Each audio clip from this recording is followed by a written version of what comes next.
try this again because that last thing, I don't know what's up. So if you can hear me, say you can hear me, say something. Um, I don't know what's up with that last thing. Sometimes these between the phones and the computers be acting kind of strange. I don't know. So anyway, I'm back. Hopefully you get this message. Anyway, what I was saying the last one I was trying to say is I got asked about Luca. I got asked about Embiid, Devin Booker, Donovan Mitchell, the 70-point club, Dame Lillard too. Was I believing it? Was it for show? I think that's like the NBA, NFL, Major League Baseball. They're all doing stuff to inflate. They're trying to make it more inflated to what's up. Um, you know, um, I don't believe the talent level is the same, but they're definitely trying to pull, some game. So, it's just like one of those things. It's very frustrating. Um, you know, it's one of those things that you know, um, it's hard to put into perspective because, you're just sitting here like, I don't know what's going on. You know, um, it's just like the lack of, you know, really pathetic about how what we're experiencing. And, you know, just trying to sort it out. So, you know, don't know how to really put my finger on it, but it's just one of those things that it's really bad right now, you know. And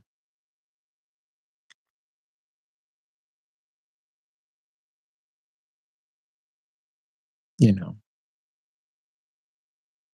if anybody comes through, feel free to talk.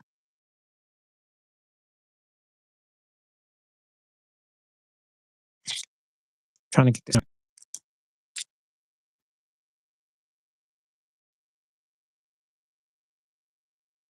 and right here now. Okay. I'm 38. Okay. Good. I've never been there. Good, you can hear me now. What's up? What's up? Can you hear me? Let me know if you can hear me now. I think I got that problem kind of resolved. What's up? So what I was talking about was Luca and all the 70 club that's come out. Yeah, what's up? What's up? We back. If you can hear me, yeah, okay, good, good, good. Had to change up the phones and change up the systems.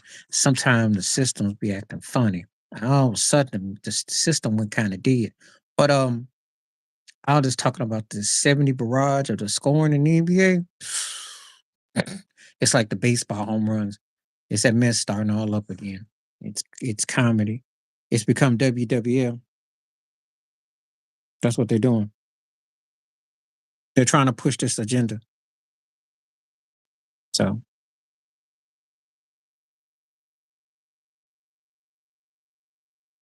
73 times. Um, you talking about Embiid? Who are you talking about? I don't even know who's the efficient one.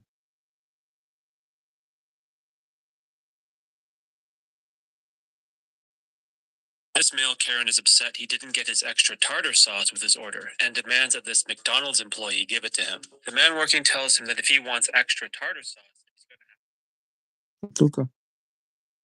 Yeah, but it's still just not sold on him as that kind of play, though.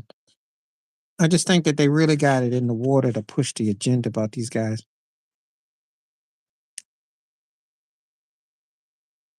Because basically, they want to have you thinking that Luca is the Larry Bird of today, you know, and he's an agenda. It is an agenda. Yeah,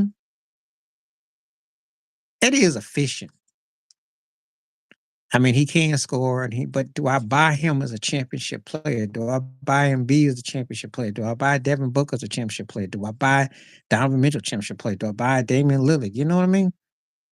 When David Robinson did it, it was kind of like, okay, but he's great, but he didn't quite have anything quite proved, but he was great. Kobe, obviously, Will Chamberlain. But some of these other guys, you know, it's kind of like, are you for real? Now it's just like it becomes commonplace. So I guess 70 is gonna be the new 50, huh? You know, it's ridiculous out here. But I mean, if you think that's normal, you let me know. So I don't know. I'm kind of like torn with some of that stuff because I just don't know. Um, you know, I watch basketball in a different era. So, you know, yeah, but Akeem Olajuwon was a championship player too. And he played in a tougher era. If Olajuwon played today, he'd probably be doing like 50, 15, 15, 5, 15, 15, 15, 10, and 10 or something because that's a different era today. They allow stat padding. Everybody that played back then that was considered very good to great would be, you could add 5 points to their career. You could add 5 to 10, depending on who you're talking about. So Olajuwon would definitely be scary today because he's more, he would, he'd keep somebody like Anthony Davis on rollerblade skates, you know. So different era.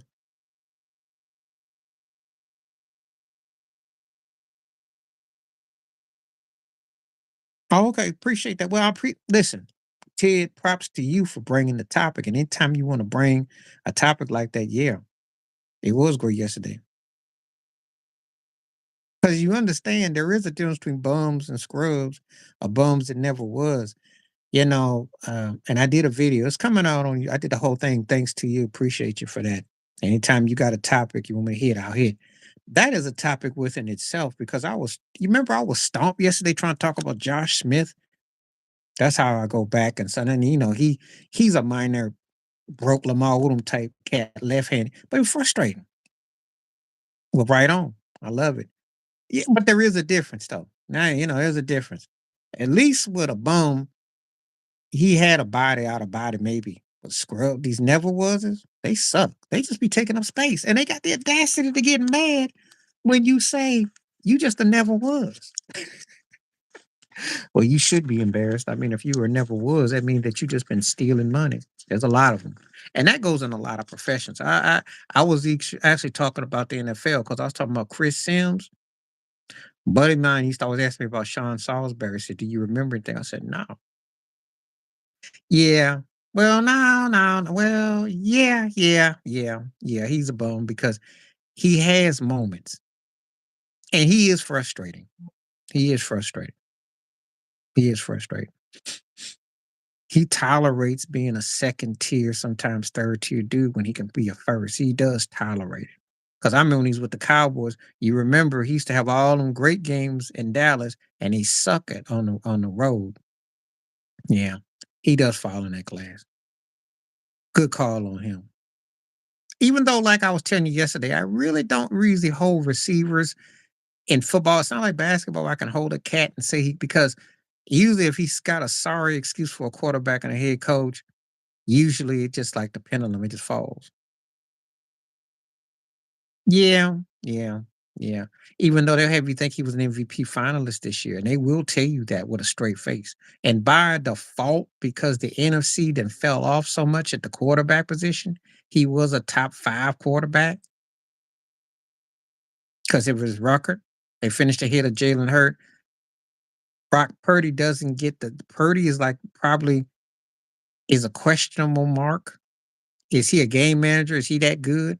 So if you think about the quarterbacks in the NFC, Prescott by default is considered top tier now, even though to me he's still bottom and overall he's bottom ranked. But because of that, when Aaron Rodgers left, Brady retired.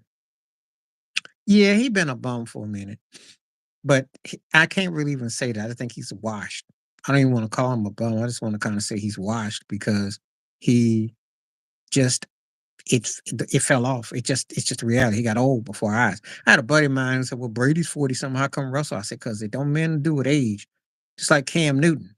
Cam could be a backup somewhere, but I just don't think he necessarily could start, but he could be a backup. Russell is a tweener. Could he start? Could he be a backup? Somewhere between the both.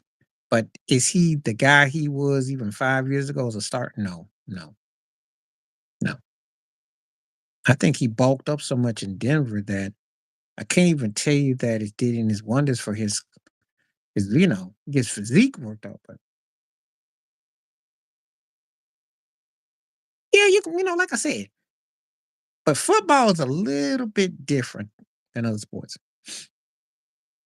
I tend to blame it more on coaches and quarterbacks. I'll give you more of a pass. But coaches and quarterbacks, those are the bums. They you can definitely point the finger and call them bums. Basketball, you can call a player a bum. You can call a coach a bum, you know, or never was. You can do that. Baseball,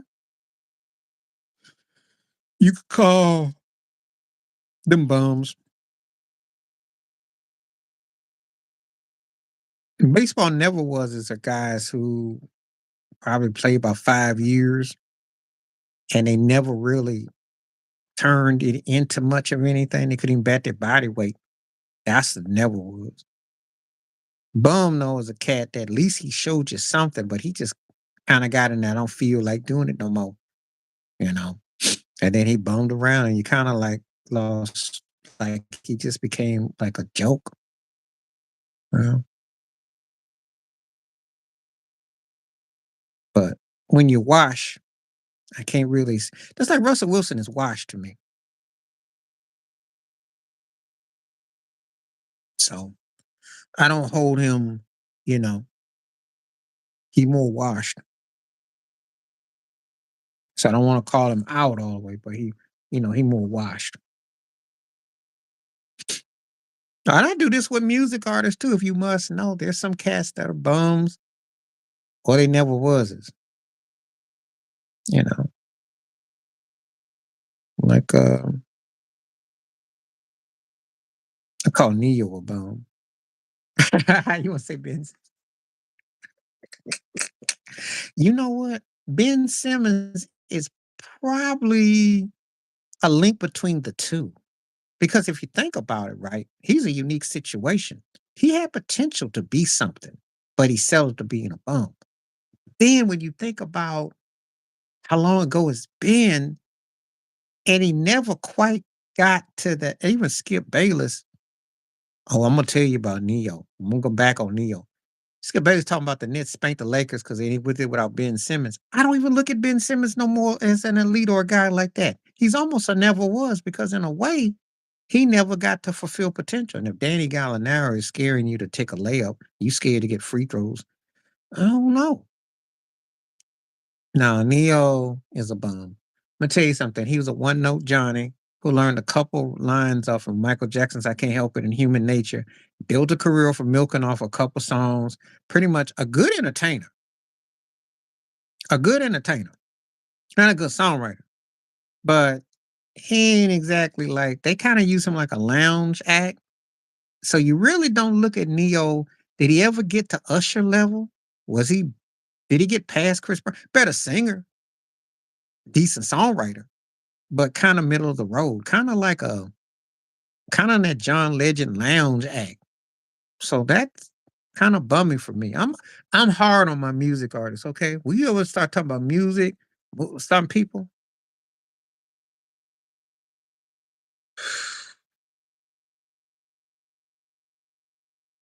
she got talent, but if I'm honest with you, she's almost a never was to me. I'm gonna tell you why. Prince worked with her and all that. I ain't never really felt her like that. I mean, stuff's okay. Got talent, but I ain't never really felt it like that. So yeah.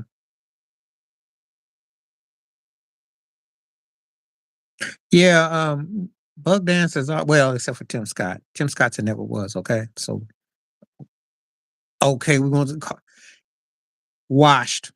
Washed. I'm not the biggest fan of his, and I done lost a couple people who used to subscribe to my channel because of how I felt about his razor ways and how he is. But not only because in hip hop you will become a bum after a while because you can't compete with what's happening. The body of work doesn't speak to the artist the most. So it's almost unfair. Rappers don't get a lifetime like a singer does. You have to respect it for the window and the time. It's a little bit different with MCs. I'm just not a big Eminem fan. I tell you more like overrated. He might be washed in terms of like what's happening now. He probably can't spit to hang what's happening, but he still got game and his audience will still accept him. But I won't call him a bum. I don't want to call any rapper a bum. Okay, yeah. Yeah, I'll give you that. And probably the most overrated average cat, but yet got the rock star persona, got charisma for days, got style, got vibe. You watch Lenny, he's got he's got everything that a lot of the white boys don't got. He got charisma, but his music is so average. But what he's got going for him, he held that guitar. He got played on White Rock Radio, the most important black cat to get played on White Rock Radio and hold it down for decades. But his music is just he jacks everybody. He's a homogenized, mediocre, mediocre. But align himself up with the right folks, work with the right folks. He worked with Michael Jackson. He worked with Prince. He worked with Lionel Richie. Um, got around. You know, got 10 albums out, tours, stuff. So he's, you know, you I'm gonna say it never was. Because he had the voice, he had the Black Eddie Vedder thing going with Hootie and the Blowfish, and they were big and all that, right? And then he went solo and tried the neo soul, tried the country. And he kind of dabbles. But to be a bum, I've actually kind of had to feel that you had some talent that I was gonna sit there and go, okay. Because Lenny's got more talent than Darius to me. Darius a better singer, but other than that, Darius didn't move me. And nothing is memorable. At least Lenny, he polarizing. Darius never polarized. So therefore, I look at Darius as a never was. He's a never was to me, just like Lizzo's a never was. Yeah, great call, Ted, about the buck dancers because they are because they all got talent, but they allow themselves to get played and watered down, and then and then do the most and downplay. Meg Thee Stallion's a never was to me. Alicia Keys is a bum. Again, but Meg Thee Stallion is more of a stripper than an artist, so I don't really be feeling it. And Alicia Keys, she could play a little bit, homogenize, you know, but nothing that ever stuck to me. So I would say a bum that she could have been more, a little bit more. She's like a female version of Lenny to me. Meg Thee Stallion's a never was though. There's a lot of that in the music business. Just because they got a name, that don't mean they were a bum. He just falls in the class of a washed. He did what he was supposed to do. He came back. I mean, he had some song stuff that was cool, but you look at him as a bum because he hasn't really been on the radar. And again, hip hop's a different animal, and rappers don't have a lifetime pass. Just because Snoop kind of keeps raps going for his career, or Jay Z to an extent, or Nas, most of these cats don't live like rapping for until they 50, 60, 70, 80. They do like Ice T and get another vehicle. So I can't really even say that about them. I can say if I thought they were underrated, overrated. I can tell you what I thought about their career. However, I can't sit there and tell you that they were, um, you know, yeah. Mariah's a bum because could have been more, and she settled and got overrated, and should have been a more songstress. And just didn't go nowhere. She should be doing Anita Baker type of Sade type of thing, and she's still trying to act like she's 16 and stuff. She still got that um, that syndrome, woman child thing. Jill Scott's a never was. She's a never was. Had potential to have something. Most of the time, unless you go back 20 years ago, and she's a good live performer, but she went into other things, just didn't have the drive to be an artist.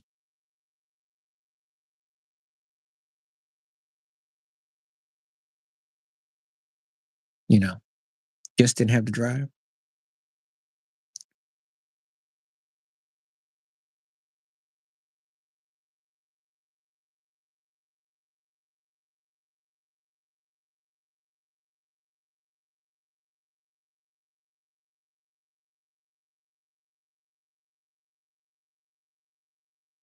So, well, Mariah did Buck. Um, she was married to the mob. Her story, and she's had like a funny fairy tale. She's got the Arrested Development thing. Yeah, I remember, but she did come back with "We'll Be Together." The Emancipation of Mimi, which came out on fire, was her payback. Now, in her defense, she did come back with a clap back. And let me tell you a story about Mariah. One of the reasons why I do respect her, because I know that what she had to do, almost Lena horned her. If she ever did a tell-all book, it would be they would make Cat Williams's thing with Shannon Sharp seem like a warm-up act, okay? You heard it here first. Um, again, rappers I don't put in that category because again, they only as good as what they have for the moment. He's an industry plant, I'll tell you that. Overrated. Got a couple songs I like, but I'm not the biggest Fat Joe fan. I don't trust him no further than Stevie Wonder could throw him into sleep. Kid Rock, yeah, he could have been a bit more because he actually did the rock rap thing. And he didn't settle for being a good old boy, kind of settling for like Ted Nugentism. And he could been a bit more. We didn't get where he could have gone. We don't know where he could have gone. Kind of did a little country. Could have been a blues act. Just didn't really expound on his musical horizon. That's a shame. Because if you take out the how you feel about him, he had a little something going there, but it just didn't go where it was supposed to. That's how I look at Kid Rock. Could have been a bit more. When Timberlake was trying to go country and do that type of thing with the blues in Memphis, that's what he wanted to do. I can't never call him a bum. He's one of the greatest artists ever. Songwriter, singer. The Commodore songs, his solo career, and a still alive performer. I can say he crossed the line as one of the greatest. Now, I don't might not have liked a lot of his work the last 20 plus years, but his catalog can pretty much hang with anybody. So I'll never call him a bum.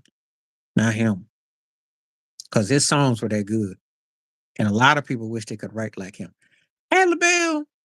Yeah, I'll give you that. I'm gonna tell you why. She settled, got a voice, but a lot of that stuff that she did, which was kind of meaty, run of the mill, corny, just didn't really complement her talents. So I'll say that about her. Her, yeah. Because I don't really look around. She's got songs I like and she can perform, but she's settled. And that's bummy behavior to me. Bummy. Yeah. That's the definition of a bum. Like you're sitting and you're thinking, "Hey, if you really got something going on and you just settle to be like this, you could have been more. Her voice has some people putting in the conversation with Aretha and Gladys and something like that, and Whitney. But her catalog, you can only say that because the Stones didn't rehash the same stuff for like 30, 40 years, same riffs and stuff. Um, but they do have a legacy. I might not be the biggest Stones fan, but their legacy is intact. But he has been a settler for like 40 years. Yeah. Could have been. But again, he wasn't the deepest vocalist. And, you know, so it all depends on what your criteria is. Depends on your criteria. So the Stones have an impact. If you ask me about his solo career, I like him. I like him. Like some songs, and he definitely filled the lane for a particular thing. Could it have been more? Perhaps. It's kind of hard to say. He's kind of a hard one to say because he had his lane. He was a stylist pop act. Was he going to morph into Tony Bennett or Sinatra? No. But he had a decent voice. And he filled his lane and he kind of wore that novelty. So it wasn't like he necessarily, more like, I'd say corny. I'd say corny. But I think he did the best he could. I mean, he definitely made a signature songs. And I usually don't hold that against acts that I consider who've made signature songs because it's not unusual as a money song. Oh, yeah, that's another thing. It's like a money song. Money song is like the equivalent of making a movie that everybody knows or uh, winning the championship. That's like the money. That's it. Like I got into this discussion about Apollonia from Purple Rain, and they said she was, I said, well, she's got Purple Rain. She was in there with him. You can say that because he could have been more. When I get into these arguments, and I know you probably grew up seeing Usher more, and you saw Chris Brown, obviously, but Bobby Brown for that window, he was giving Michael and Prince something to look at, and he took Rick James's thing. He was giving people something to look at for. He had a window which I loved. He just didn't really go on it. And it is bummy on his part because it's sad because his energy, he wasn't the best singer or this or that, but he had an energy and a vibe about him. Drake falls in the category, like I say, with hip hop. Hip hop is I can call him overrated. I can't call him a bum because he has an audience. I don't never call a rapper a bum because the audience they're only as good as what the audience allows them to be. And that's the only genre of music that I can say that about because it's such a fast foodie type of genre. Like you can be hot and then people say your bars suck. And it's not necessarily your fault because it changes. It's just too hard to stay happening in hip hop. That's the only genre I say that about. The only one. Because you can be a country singer, R&B singer, pop, jazz, blues. We can debate. Did you put the effort in? Like when you ask me the difference between Lenny Kravitz and Drake, I can call Lenny a bum and say he's overrated. But he showed me, his audience is different taste. Hip hop is a different animal. Even though Drake's been around for quite a while, he got a chance to be a legit 20-year rapper. It's a different genre. There's too much what can go and other rappers too. So I won't say that about him, but I'll say he's overrated. But I won't call him a bum because he's obviously doing what's work for his audience, got them streams and selling it. Yeah. Now there you go. He is overrated. And when Shaq called him out some years ago and said, "You're not a superstar," he almost like he wanted to cry. His high top almost faded. Because I like the center there. I like just but the tall brother, the guy from the Nets. I like him, but Donovan, when you score 70 plus points and you don't really uh take your team to another level, you stat padding and it looks cute. It's cute, but we're not scared of you. The Knicks beat him up, got physical with him in the playoffs last year. We watched that. No one is scared of him. No one takes him serious. So you a bum because you ain't leading nobody there. And actually, you might be falling to a never was because you're not really that dude. You didn't do it in New Orleans and in Utah with Gobert. Are you really even that dude? Because really, you're not good enough to carry a team. Are you the second wheel? But are you the third for? I don't know. Okay. Patrick Beverly.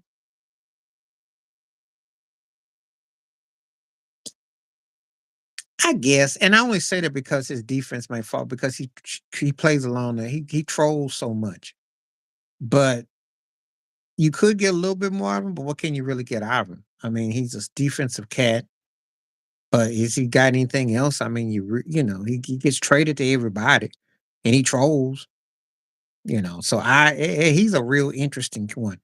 Zach Levine, I never was, not a bum. And because his stat pack, only thing I care about Zach Levine is slam dunks. That's it. Son of the he's never was. Reggie Jackson never was. And it's a shame he's got the same name as the real Reggie Jackson. There never was this to me. I like Reggie's glasses and when he does the sea walk when it win, but I don't really feel his game like that. He had a moment against CP3. Julius Randle's a bum. Norman Powell's a never was. Julius, yeah, he's frustrating. Some days he looks like he could be the left-handed version of Shaq, and then there's other games he looks like a bum. I mean, because he don't bring it, and he gets all in his feelings. His offensive game is all over the place unless he fell in love with the three. Yeah, I'll give you that. I'll give you that. He He settled in that third, fourth slot where Doc Rivers led him, and then Nick Nurse got. And he never get held accountable, and he better than what he played. But he just on that sometimey. He on that sometimey. I feel like it if I feel like it. Makes me. So have you ever seen Minister Society? If you see Minister Society, the shot scene where Samuel Jackson, when he got up prison with the main character's father, he went at the table and he told him, he said, if I feel like paying you, I'll pay you. If I feel, those are what I call bums because they sometimey and they're more frustrating. Those are guys who are not necessarily superstars, but they're good enough to be really good players, but they so sometimey they settle mediocrity. And that's the problem we have. The never was as though we don't have that problem with because we just don't, they self check. We don't really even pay their game much attention. And there's a lot of those. A lot of those. So Norman Powell's never was. So is Zach Levine.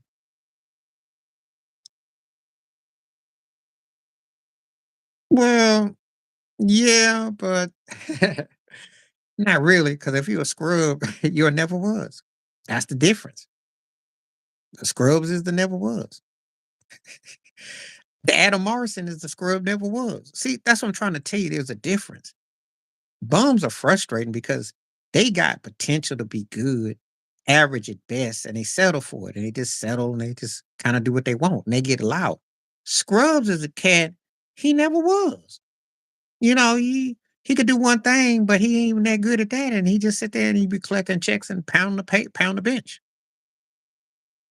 I don't hold them in the same accountability. I just know that they taking up space. And there's always somebody like that. Yeah, but they're not ever asked to be the dude though. Case in point, the Bulls had a guy named Pete Myers. And who's that white boy who came from the Nets with Dennis Rodman? Because he was like Rodman's chaperone and he was getting these gigs. He died too. And he sucked. So there you go. I can't think his name right now. But anyway, he'll come up on it. But they got that. They do that. We make jokes about it. We used to actually make jokes about these scrubs on these teams that they just up there taking up space and they get paid and they sucked. And we knew it. We knew they were bums. We didn't were bums, they were scrubs because these were bums. Guy had a moment. These cats have no moments. It's like Kurt Rambis. Where else could you go and they blow up somebody like that? He was a never was, but they put the white Clark Kent crap and all that.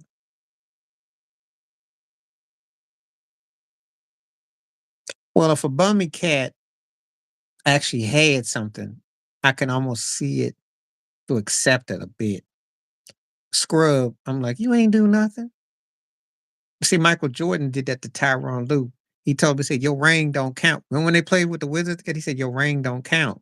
That's what a superstar, great to good, good to great player would say. Now, if it's an average player, he might say, okay, you did contribute. He looks at a cat that's considered a scrub or never was. He's like, what did you do?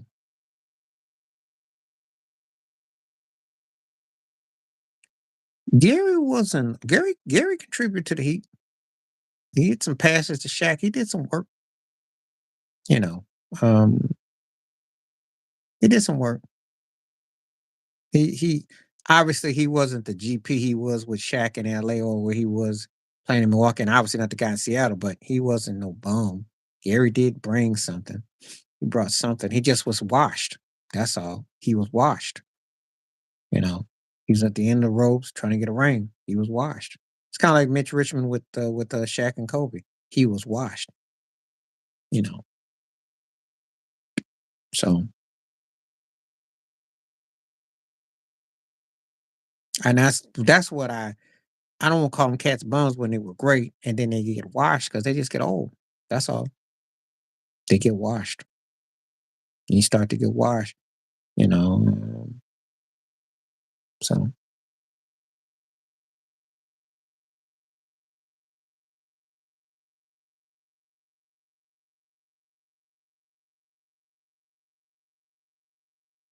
There's a difference.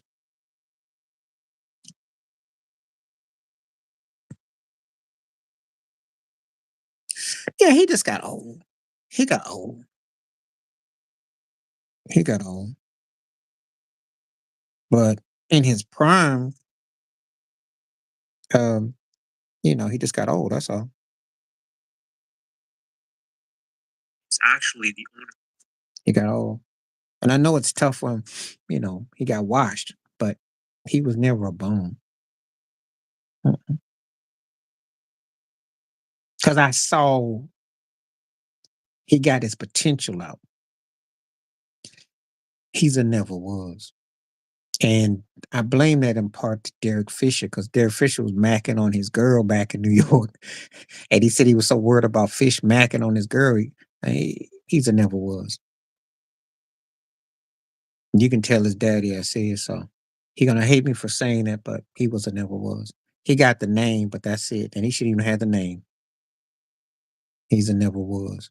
Better than Kobe Carl, better than some other guys that were never better than Austin Rivers, but he's in the same tier. Because I never thought he even got the bum status. He had a couple eye games, but it, I mean, I mean, Jalen Brunson is an all-star. Tim Hardaway Jr. D League, okay? G League, okay? That's what I mean when I break it down between uh, a cat that can show me something or show something don't. Okay, well, let me ask you this. What has he done to compliment Kyrie and Luca? And what did he do in New York? I mean, and his dad was in the really good, very good, had a couple great moments, but he's more in that very good who happen to have great handles. Tim Hardaway Jr. could never have made it in the era back then. Tim Hardaway Jr. is, to me, getting over because of name. He's had some okay games, but they don't play no defense. I don't think that Jason Kidd's style has really made wonders of him. I don't really feel that basically he's kind of there. And I don't look at him like the Mavericks are any more than probably what? And you can correct me if I'm wrong, what, fourth, fifth best team in the West? Maybe get to a second round. But I ain't really felt him. I just ain't felt him. So to me, he's like I never was. He can shut me up if he brings something, but I ain't felt it yet. There gonna be some people that I'm gonna call never was, as they may shock you.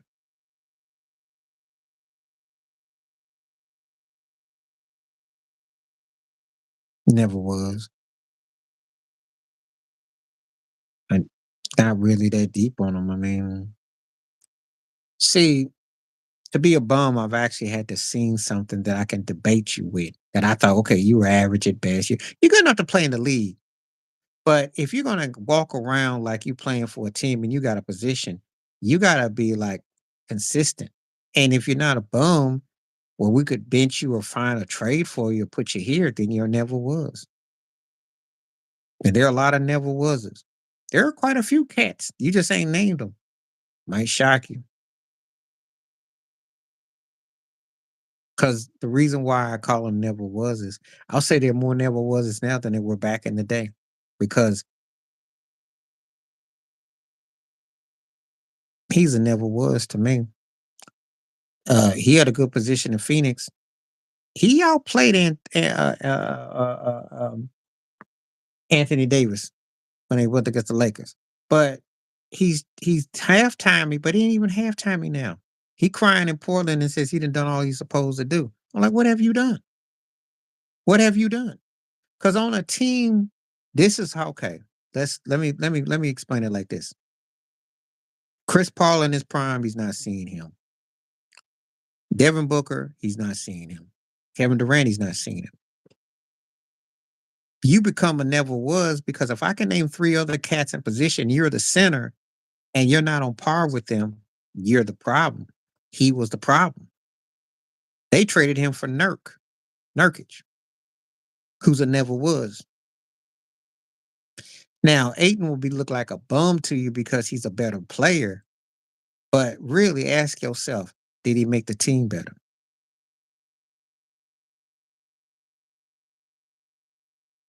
Yeah, because Malik is a bum by default because Sabonis and you know uh, De'Aaron.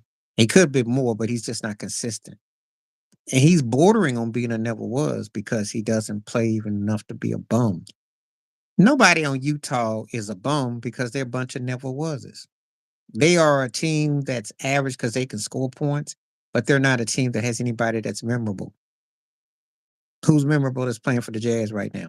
That's a never was team to me. And you can name who you want to name. They're a never was team to me. I don't see nobody on there that merits being called a bum because at least with a bum, I could say, okay, they could probably much come up and step up, and they're an average, okay team. Yeah, I like how you did this. Of course, Jimmy Butler's gonna get the bum, and he's frustrating because he likes to act like he's gonna turn it on in the postseason, which he do. He's frustrating. He's got that I don't feel like it. Um, supposed to keeps everybody accountable, but they do play different in the regular season. They do have this turn it on, turn it off switch. They come together. They're not scared of nobody, and they're probably the most dangerous team that you don't see coming. He's a never was. Max Strauss was a never was. He hit some threes, but what did he do against Boston? I mean, what did he do in the finals? I saw a bunch of never wases. I mean, just keeping it 100. Duncan Robinson outplayed most of the cats. Just keeping it 100. That's never was. Just because you hit some threes and you hit a couple shots does not mean that you're a bum, because at least to be a bum, you've actually had to feel that you're worth keeping around. They fooled around, let Boston get in 7-game series, nearly blew that series. And then they got exposed being too light in the case against the Nuggets. That's a never was. Very few play with some heart, but they never was because they never was that good as they were. They played beyond their expectations to an extent, but so that's how I feel. Jimmy Butler's a bum. He gets on my nerves with that. Bam is solid. Rookie we got, he's pretty good. Well, just don't really. And Spoelstra's a very good, great coach because I mean he coaches these cats up, but they do downplay during the regular season. They act like they didn't win the chip, and then they turn it on in the postseason. They're frustrating. Oh, they do. They do. They do. And that's why the NBA. So before you ask me, everybody on the Pistons is a scrub. There never was. Okay. Even Cunningham. Okay. They all never was. If you sit there and lose 30 games in a row, you never was. Because to be a bum, you at least have to put a forth an effort. And there's no effort. So you just scrubbing. That's the difference.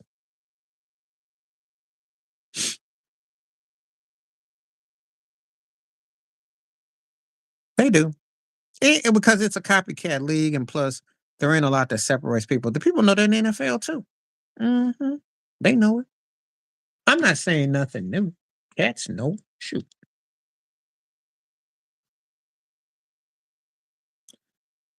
Well, because Michael Jordan said it best. We pay you 5 years past what you've done on your potential. Because if you had an out of body moment, remember I was talking about Jerome James, guys like that.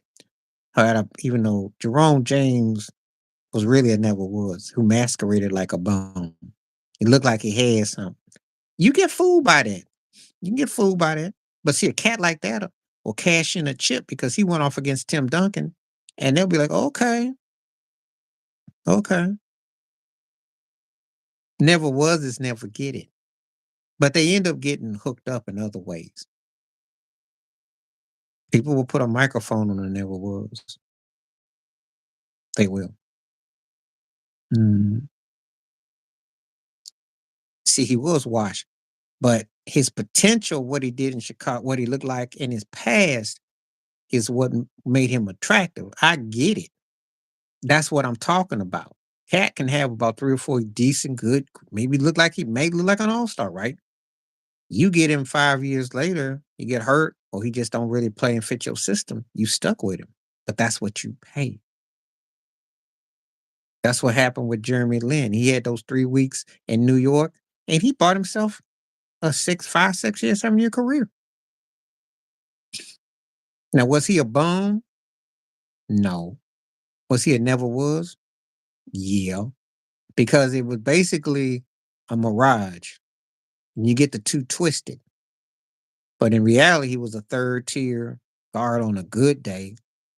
If he picked his pocket, but because he hit some shots and Dan Tony, he came up like a wonder. But he was a never was though. You know, there's a difference. And Lou Aldane was washed. He wasn't a bum, and he wasn't never was. He just was a guy that got washed. No, I don't look at Brooke. I think he's just not played the right way. I think Rasheed Wallace actually on that underdog show get it said. If they posted him properly, he's not going to stop Joel Embiid, but he'll be a problem. He's just not played the right way. They don't use his body the right way because in the NBA today refuses to tell a big 7 footer who's strong and muscular to pound and get easy 20 and 10.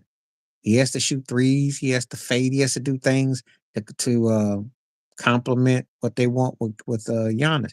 So yeah, Cameron Payne is a never was because I never really felt he was that dude.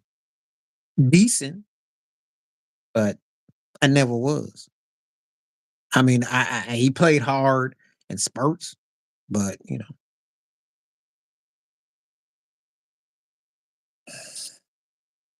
Eric Gordon's a never was to me. Um, he had some moments, but I didn't look at him more as a second, third tier type of guy. I didn't really see no hype there. LaMelo, injuries, timing, never was. I'm gonna call him a never was. I know it's colder to call someone a never was like a scrub, but I'm gonna tell you like this. Um, there's some never was because they didn't have the right system, they didn't have the right coach, and so we never got to see what they were. And what we saw, which was decent, didn't merit the hype. That's why it's a never was.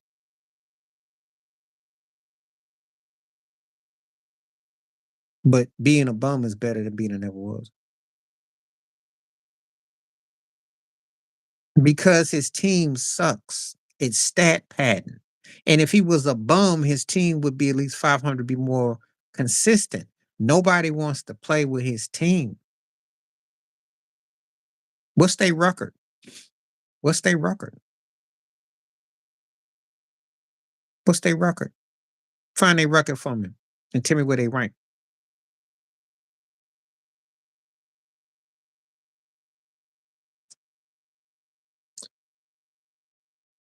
Tell me what their record is. See, I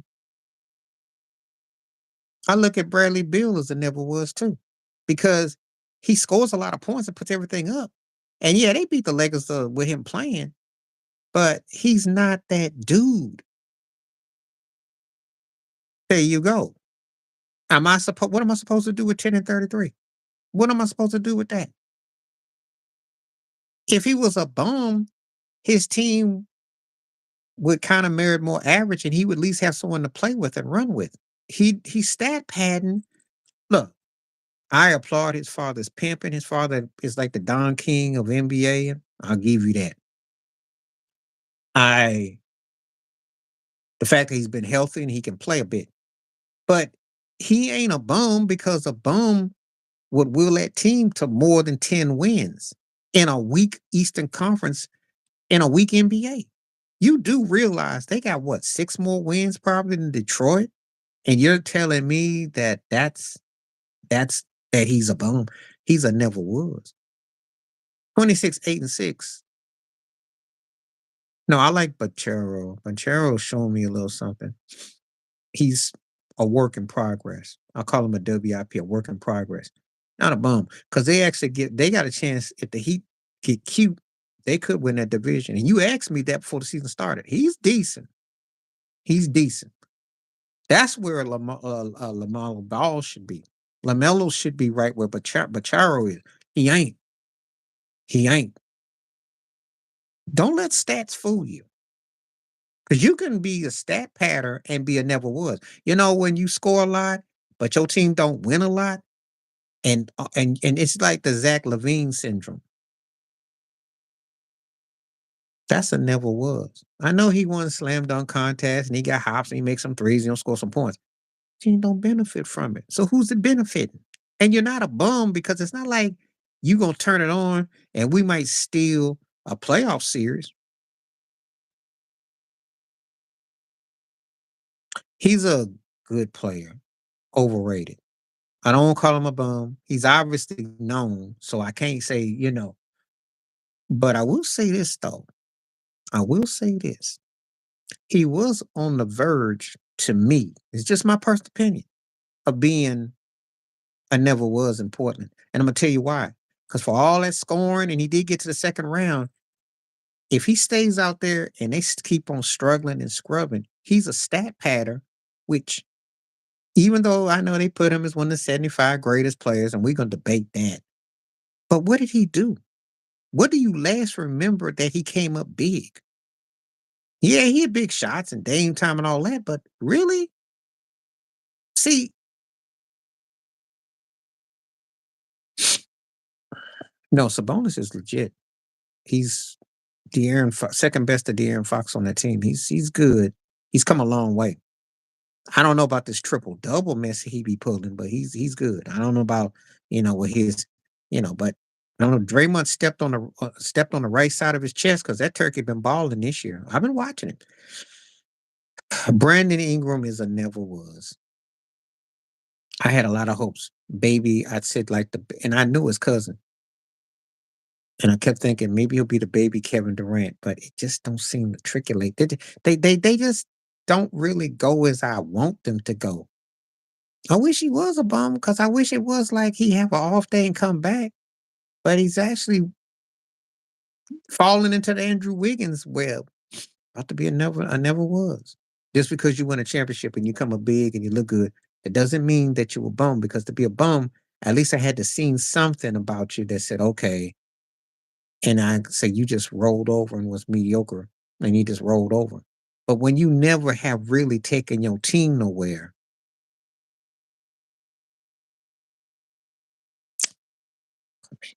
um, he's a never was. And he don't really fit. And Steve Kerr don't know what to do. This is where they don't look like geniuses no more. He's not a bad player. He just doesn't fit. James Wiseman is a never was. Um, he had some potential, some upside, but really, there's nothing there that's consistent. These guys get exposed. They get exposed. They get exposed, like Jordan Poole. That's a never was. You don't let stats fool you and some runs fool you. When you play with a guy like Steph Curry, you can look like a star. You can look like you go on the purge. And then you can look kind of bummy and mediocre. But then you are looking like, yeah, you could say that. I'll give you that because he to be the greatest six man ever, all this stuff. And with his handles and everything, he should have been better than he was. Yeah. Yeah. I'll give you that. I'll give you that. He should have been. And when you consider the bum, you could have been, or could you have been on the verge of being a never was too? And see, a lot of times you're gonna forget about how good Jamal Crawford was because that's almost where that's borderline never was territory, despite him being legit at what he did. That's borderline because eh, you know,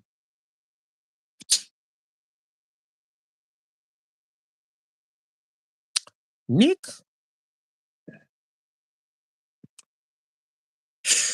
I like Nick. And he showed me something when he went to Dallas after he left the Lakers. I like him. Mm, I guess because he was an all-star, I'll give you the bum, only because he was an all-star.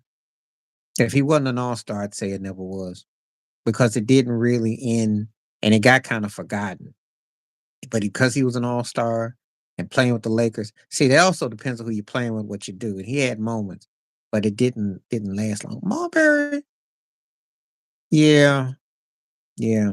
I thought he would have given more of a chance with he'd been more giving AI more of a run.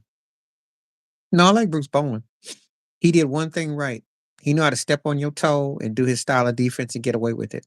So I can't call him a bum. He was legit. He did it, you know.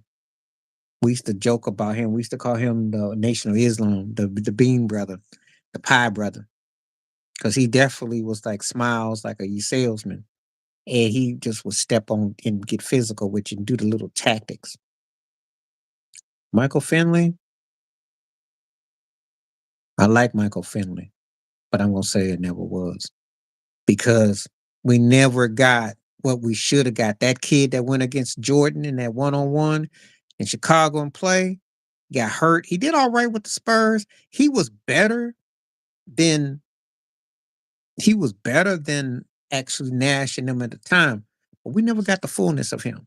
So he's almost like an incomplete. And I hate to say that because I like Finley, but I couldn't call him a bum. We just never got out of him. He got better when he got to Phoenix.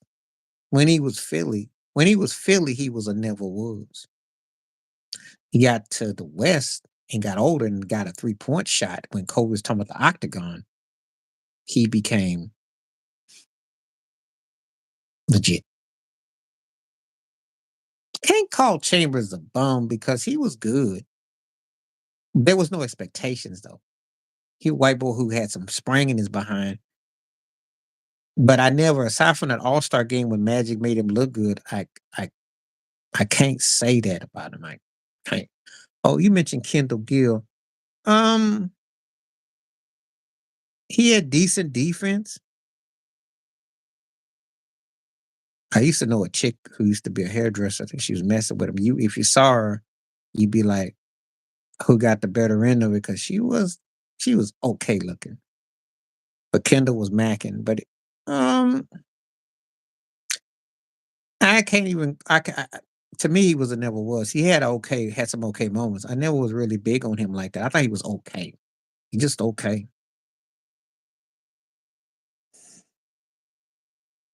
Okay, so when you call guys bums, you got to think they had potential and they just squander it. I would say out those two,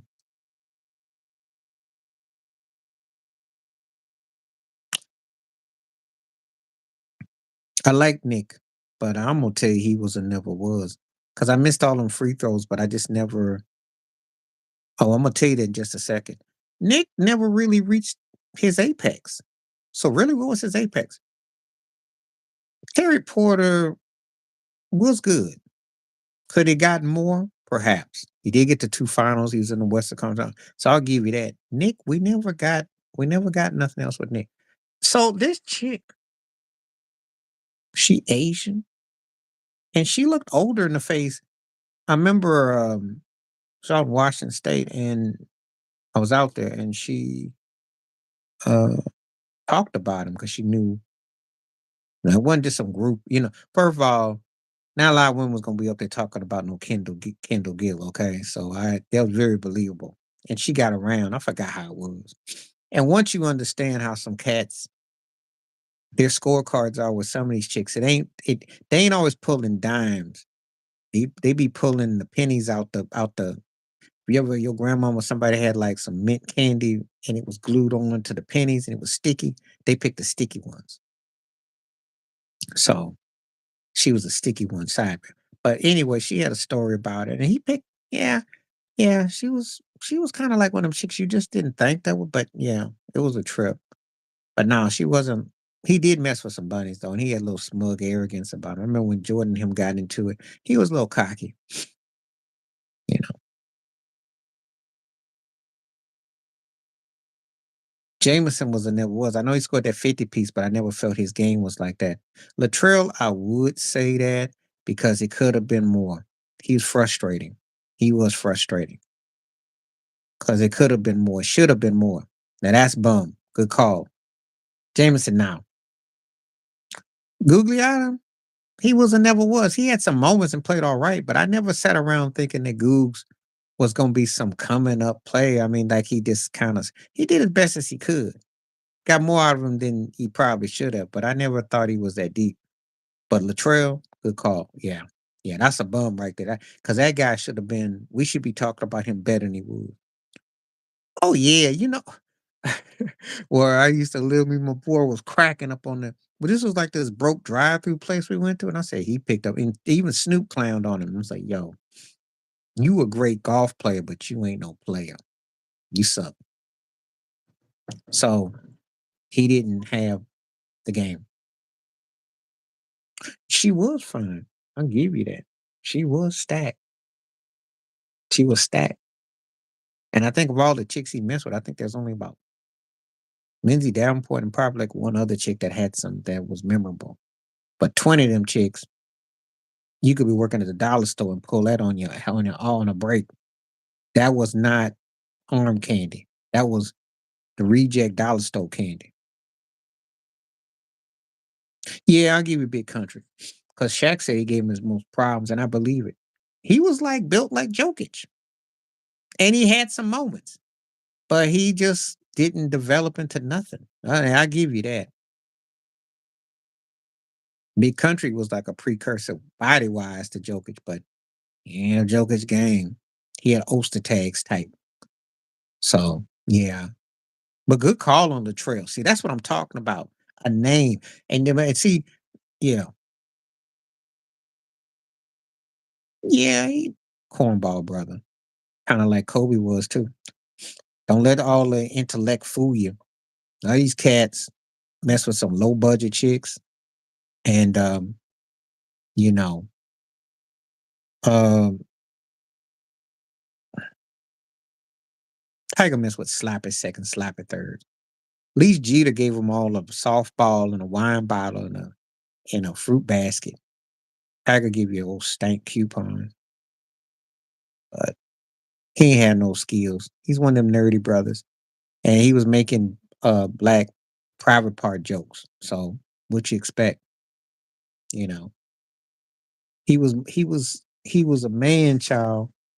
Great, probably the greatest golfer ever. I'll give you that. But his mindset was like 15, so not that deep, not that evolved. Because you know why they do? You know why they do? Because a lot of the guys that are first tier in this industry are either gay, stuck on themselves, or got some kind of psychological hang up. That's why cats like Ray J, and we're gonna talk about how scrubs, you wanna talk about the scrubs and the bums snatch the chicks like Britney? Because most of the top tier dudes are gay. Or they players, or they're just on some ego, maniacal, just crazy. Whereas the third tier cats pull all the babes because they don't have any. There's no expectation. So that's how it goes. And yeah, good call when you went into this about Britney because that's a whole nother. When we talk about scrubs, or we talk about bums as artists, I can't say bums in terms of the relationship department, but scrub cats do pull them. Yeah, could could because a lot of these cats that are A-list and sold they cheeks for checks. I do that in my videos too. You know, and to be an A-lister, you got to be willing to give up. Starts with an A, so just saying. Sometimes the jokes and the scripts, you know, Brittany got pimped, but her daddy pimped her, and she's been pimped by her family. She got flipped by Timberlake. She never between her daddy and Timberlake, she ain't been the same. But a hit making machine, and a lot of people collected off her except for her. Hmm. I've done videos about her, talked about her. Oh yeah, this is old as the hills because you know in Hollywood they always put people with people. Oh yeah, Shaka is. Shaka been turned out. My buddy's late brother filmed her when she was performing in New York back in the day. Said he had all kinds of freaky shots of her, and she was down with a lot of stuff. You know, you know, and she still talks trash too. Yep, yep. Stacked though back in the day though. Look good now, but back in the day it was stacked. Yeah, always loved Shaka, and she's one of the greatest talents for me, female artists, because her impact black lead females of funk bands and groups, she pioneered that for a lot. Because I mean, when you think about Atlantic Star, Midnight Star, Rolls Royce, all that, she you know. But yeah, she was into them all kinds of lifestyle too. So yeah,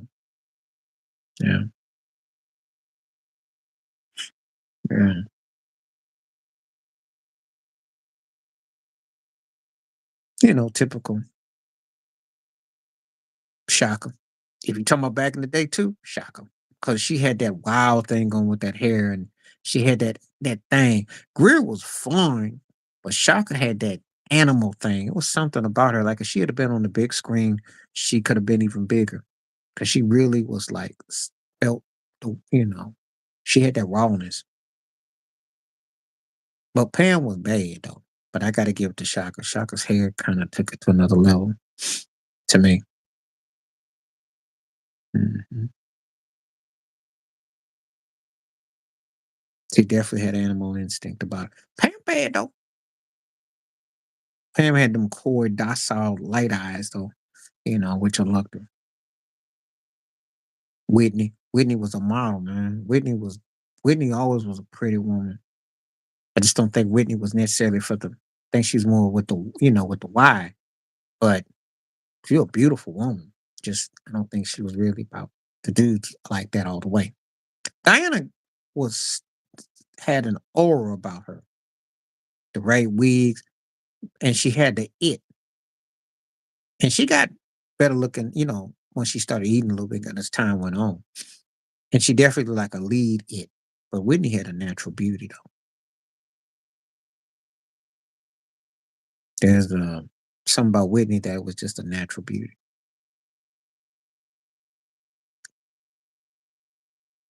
They're my female top circles of impact for female artists, especially in black pop.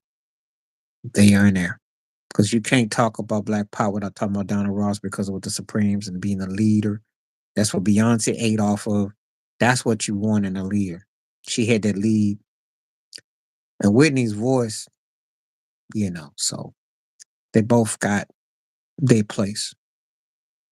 But Whitney was more attractive. But you know, Whitney was a beautiful woman.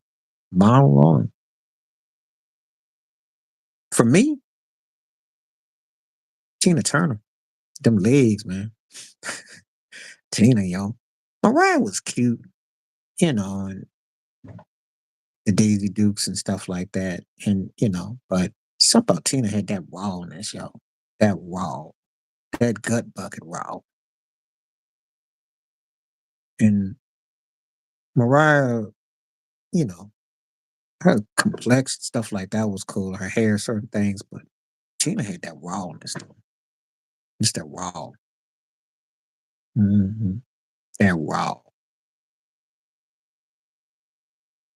So them legs alone.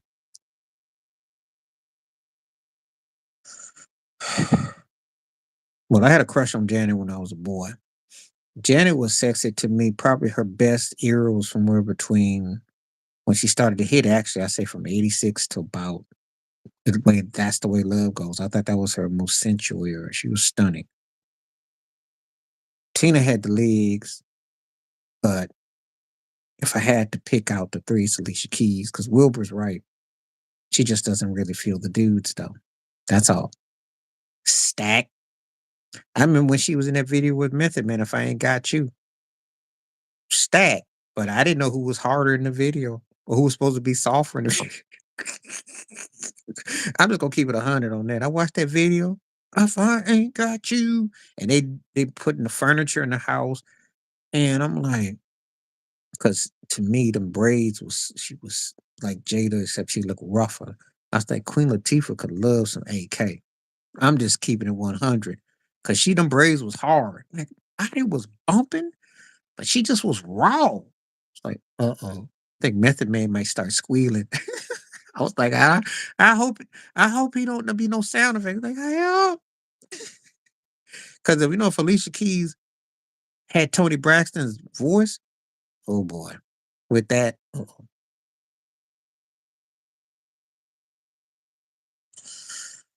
my little squeaky thing, little soft thing. But Trina was stacked. Trina was stacked. Um, I guess if push came to I don't give it to Maya. 'Cause Maya's hair always did something for me. So I gotta give Maya just a slight tingle and stay the edge. It's close though, because I like Trina back then. Back then. But yeah.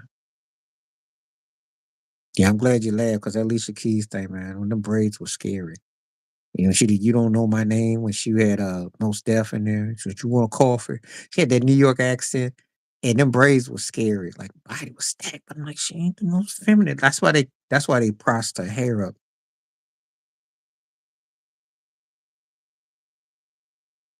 Um, I think Trina. Because Trina had a nice doughy eye thing, the eyebrows. I mean, she just but you mess with Trick Daddy, got all ran, you know how they go. But I think I'd say more attractive. I'd say that. Because Trina, it's once you get past all that other, it's just pretty woman underneath there, but it's just a lot of, you know, you know. No, they scared me. Let me get this straight. So, I thought she was a marginal talent. That singing be scaring me with her voice trying to hit them notes and her piano playing. But the braids look rough. They didn't scare white folks. The white folks didn't mind. They like a adventurous black woman, my woman racial, But as far as like her femininity, that was scary because I'm like, yeah, she's stacked, but she look like a bull dag. It's like, she looks scary. I was like Scooby Doo, like, oh. Iverson's cornrows and tats were equally scary. Different type of scary. Different scary. Because he was scaring the way, for imagery. But there wasn't no question about his sexuality. He looked like a dude and he was groomed like a dude. Her braids, for the brother standpoint, it was like, uh-oh. she might, she might make you squeal. That's why I'm saying, because she started doing her head with the braids and she playing that piano. I'm like, uh-oh, she looks scarier than Meth. Meth had his shaggy beard at 6 in the morning, and she was looking tougher and rougher than him. Now they feminized her up when she did that one with Common some years later. She feminized, they cleaned her up. But early on, oh, she was rough. Stacked, but rough. It's kind of like having hot cakes and the cakes are fluffy, but yet when you bite into them things is kind of, oh, just saying. She was rough. The Iverson scare was a different thing though. Yeah, I'm just saying. I don't know if you noticed it or not. I did. Cause I used to be looking at her and like, but them braids was she kind of had a rough, had that New York, had that Hell's Kitchen, had that roughness to her. Mariah's got it too. Cause Mariah's got that tomboyish thing when she talks, like that scotch and whiskey, that henny. They got that thing in their voice. They can be all docile and say, oh, but they got that thing in them. Except AK did come across like AK. Mariah, just tomboyish. There's a difference between being tomboyish and being dagging. Tomboyish, you kind of like, because you can wear the flam. It's not just clothes, it's you tomboy, but you still feminine. But AK, it was rough. It was rough. There's a difference. Yeah, yeah, yeah, yeah. Cause she's still feminine, girly boy, but you can still, metrosexual, whatever you want to call it. But she still had a feminine vibe at the end of it. But there's another thing when a chick is rough, and then you're like, uh-oh. Like, uh-oh. Cause I'm looking at that video with her Method Man, and I'm thinking, even with his beard and how unshaven rough he was supposed to be and growling, it was some competition who was the toughest in that room that day. So, and he better have bass in his voice to the whole video and the song, because yeah, just saying. So yeah. But if you never picked up on it, then cool. But yeah, that hair had me going like, uh-oh. It's like, uh-oh. Cause she's that little head bop. Yeah, see now, but see, she was still feminine though. She had a tomboyish thing, but she was still feminine though. It's a sexy thing, it's like, yeah, there's a difference. Cause even with her hair and the makeup of her eye and all that, she still smelled good. You could still see her being soft. It was no soft at AK. Just like Queen Latifah there. And it wasn't no soft.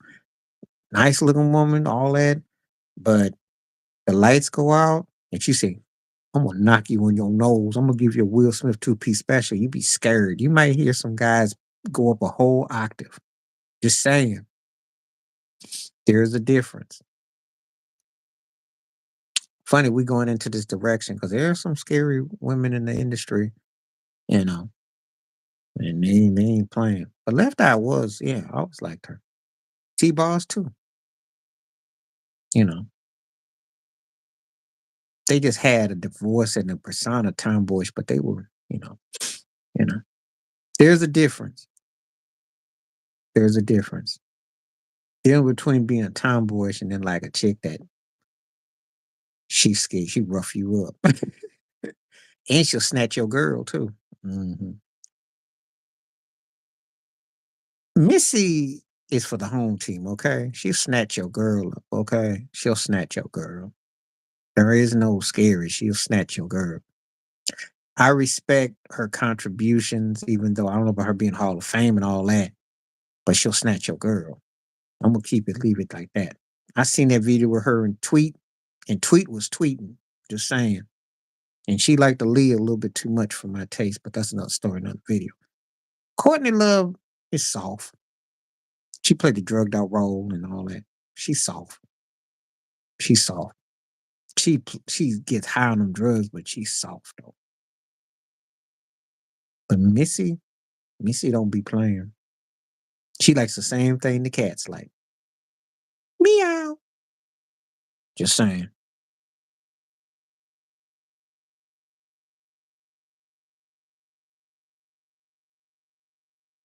Well, the scary white women in the industry, it depends on who you're talking about. Depends on who you're talking about. You got to give me a name.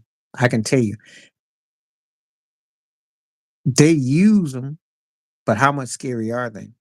They use them, but how scary are they? Let me give. She got pimped and ran out, and then got departed. Stacked too, stacked. But how she married that old white man, that was funny. Stacked though,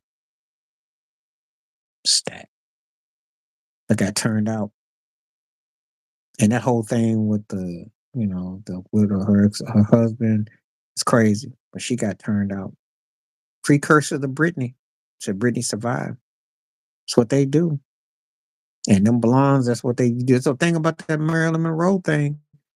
You play that role, they'll definitely try to turn you if you get to be too deep. And she got too deep. That's why she got her lights turned. Yeah, but she's cutting her hair off ain't but they didn't pimp her out, or her daddy. Timberlake, the whole industry pimped her out. They pimped her out. She got turned out. Fortunately, we still got her, but barely. But she's swinging by thin, thin, thin. They turned her out. Sister turned her out. Sister was on Dancing with the Stars. They don't even be paying her no mind and spending her money and locking her up in a room and watching her do things. And and no one came to save her. She been a sugar mama for whole all of them. Pervy daddy and inconsistent sister. So just saying.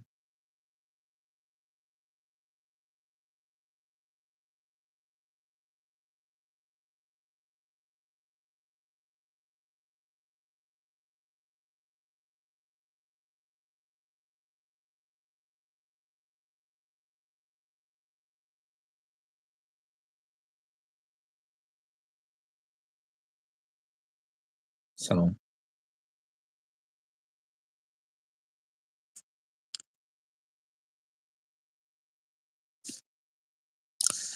she got scared because of she was crying for help. I can't really call he done his work. I won't call him a bum. I won't call him a bum because he's legendary with his career. There's nothing else he can do as an actor. Now, Mickey Rourke's a bum.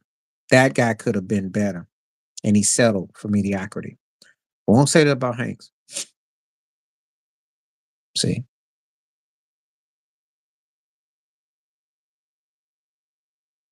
I guess if you follow his TV career, the movie career was okay. I mean, it was cute, lighthearted.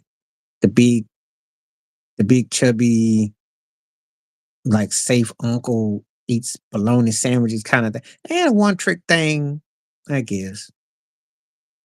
I never really got the Kevin James hype, but he did have successful TV shows and he kept himself a bag. I don't know. But I can't call Hanks no bum. Because Hanks is kind of like in the same boat as Denzel Washington, except that Denzel had a longer run of putting out stuff, but they didn't already make themselves, they crossed that finish line. Some guys just, they may not be putting out the stuff you want. You may think they're lazy and they're coasting because by that logic, you would say Rob De Niro's a bum now. And we didn't already seen the best of him. He didn't already cross the finish line, won his championships.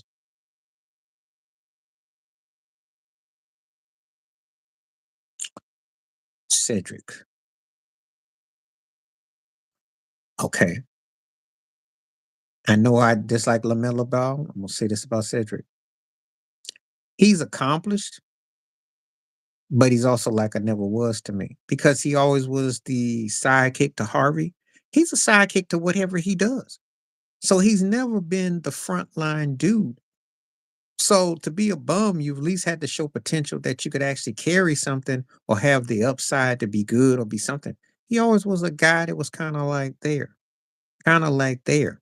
So he almost like a never was to me because his shows are successful, but it's not because we sit around and think he's some comic genius or we debate him. We like him for what he does. He's kind of like a step in, fill in gap kind of dude. But to me, he's kind of like a never was. I do like Cedric, but to be a bum, I at least haven't had a moment. Harvey, yeah, because it could have been because he even though he landed the great on Family Feud and some of the movies, we never got where it could have gone. If you're gonna try hard to look like Richard Pryor and be like him, he kind of did come up short, so he kind of bummed it. Martin Lawrence, he established himself. So I can't call him a bum, and I can't say he because he made himself. He made himself. So I can't call him a bum. He's established because he did dominate. He was successful, and he held his own. And see, compared to Steve Harvey, we're going to say he's farther ahead. Are we going to? I mean, that's not up for discussion. He got way more of his career than Harvey did. Two different kind of lanes, but Lawrence got way ahead. Box office, stand up, you know, TV show. So that's not hardly a bum. That he's got legacy. Now, where you rank him on the food chain, that's debatable. But you know, Harvey's on the food chain too. But I say a bum because we didn't get the standard. We didn't get quite where it could have Harvey gone. Tommy Lee Jones, I call you a bum. I'll say because could have been more as an actor. Could have been like in the Robert Duvall thing. Could have been like Robert Duvall, updated. Had that voice, had that demeanor, kind of settled, did the Men in Black thing. And we really don't really, and maybe could have had a Clint Eastwood thing. Don't know. So yeah, it's kind of bummy. It's disappointing because he's not viewed as a top tier one of those guys that people debate as one of the greats, and he's better than average. So yeah, Selma Hayek, we like looking at her. We like her to an extent, but could have been more. No, I think he's a never was because a lot of people then came along and did his shtick, and that shtick was in fashion. And then they got the Rock, and they got Van Diesel. They got others to kind of fill his shtick. His shtick was cool for what it was. It's kind of like a model that looks a certain way, and then their time comes up, and then you forget they were there. And he's been forgettable because he wasn't going to be a memorable actor. So he was a one trick pony. So that's more of a scrub. Okay. So when I talk about entertainers, I'm different about entertainers than I am about when we talk sports. Most of these cats to me are never wases. And I'm gonna break them down. Van Diesel's a never was. Because aside from playing the sidekick to the action hero, is he even gonna be remotely remembered like The Rock? Is he even gonna be definitely something deeper? No. And he was a one-trick pony. Scrub. Mark Wahlberg, same thing. I mean, he had a couple big movies, but do we ever debate him? I mean, and what is he known for now? That restaurant show that's out of Massachusetts. We don't even talk about his career no more. He dabbled in music, movies. We don't really even talk about it. He did a couple things. So I don't really see him. I see him as a never was. Affleck, boom. Should have been more than what he was, especially when you're a writer, you're a creator. He should have been a lot better than he was. So I'll give you that. Affleck should have been because he did bum. He got by. Him and Matt Damon, they got by. He's jealous of him, but Dwayne Johnson is established because that's as good as it gets. And see, sometimes when it's as good as it gets, I'm not gonna call you a bum because you actually probably overachieved. Dwayne Johnson actually overachieved.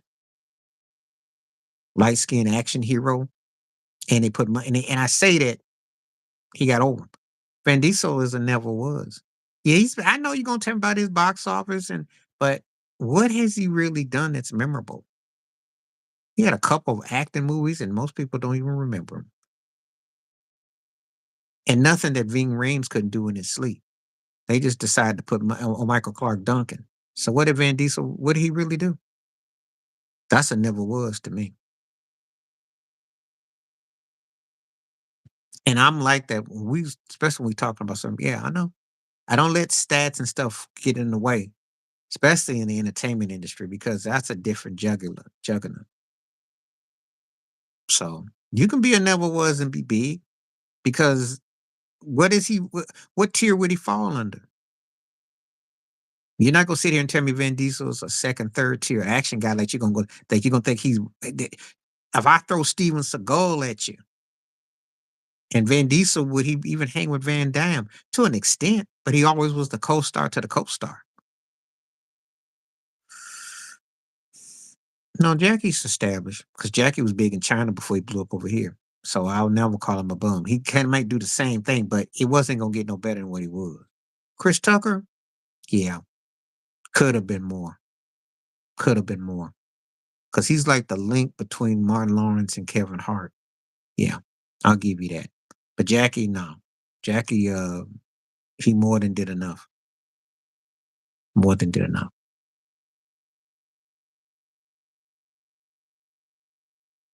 More than did enough.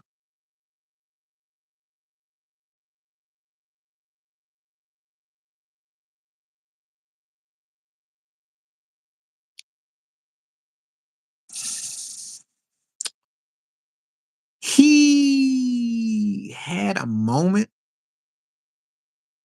He had a moment. And I did like Bad Santa, and he had a moment. Because a real twisted type of charisma that worked for a moment. But in all fairness to Billy Bob Thornton, I'm gonna say it never was because I'm gonna tell you why. He wasn't gonna be leading man per se, and there was only certain type of roles he could play. And though I liked some of the stuff he did, I never felt compelled to sit there and think, "Oh, I missed out on something with him." I liked some of his work, but I wasn't blown away, and I didn't think it was more than what it was. It was an interesting uh, vibe with him, um, but I didn't really think it was deeper. Jamie Lee Curtis, yeah, I'll give you that. Could have been a little bit more there because her stuff is kind of hokey, and she's scary movies, comedies, versatile, but it's like, okay, can you take me further? Sandler, well, make you mad, but he was and never was to me. I never got the hype with him. I think he was all right, but I never really thought it was more than broke Chevy Chase, Paulie Shore type. I just thought he was a cat that got over and had the right hookup. I just never felt that he was like that dude. Never. So he was like a never was to me. He blew, he had big movies. I know Miss Happy Mr. Gilmore, but and the Wedding Singer. But how can people really debate his work? Cuba, I never was. Sorry. I did watch the movie where he won the a couple of his movies and stuff. And he showed me the money, and he's a decent actor, but it's kind of like a Tim Scott panhandling for acceptance. I think his brother actually showed me more range. More range.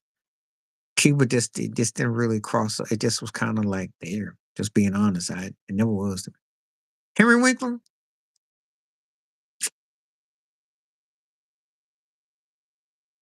I loved him as the Fonz and Night Shift.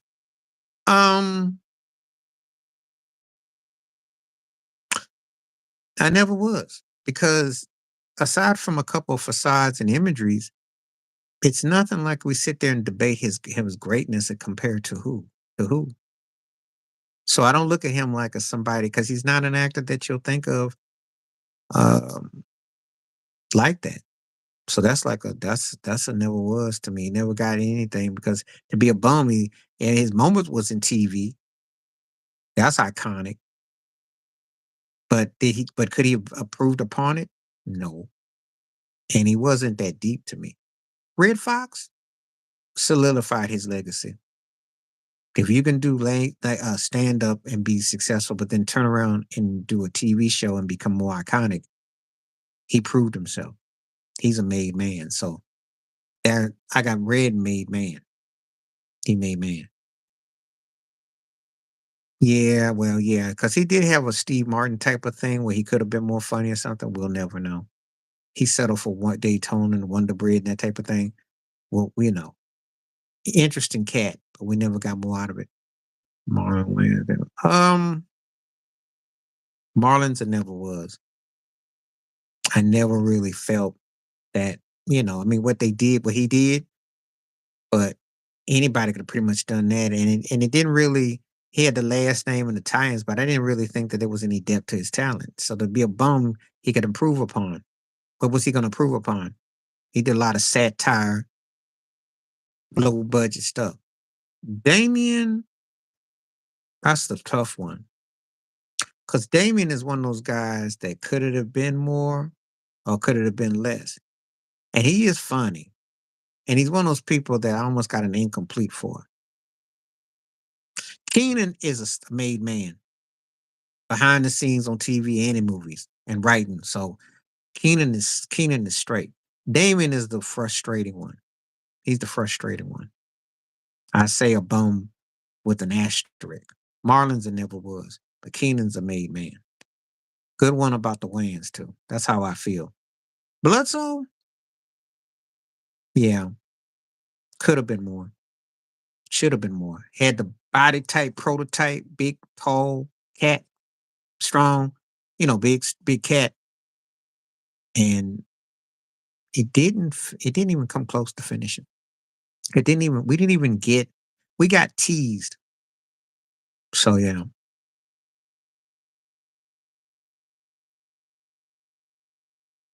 So he was a yeah, he was a bum, which is painful to say because I mean, I hate to think of a guy who had that going for him and we didn't get what we got out of him. I wish he was and never was. He's a guy that I wish he was because we didn't get, you know.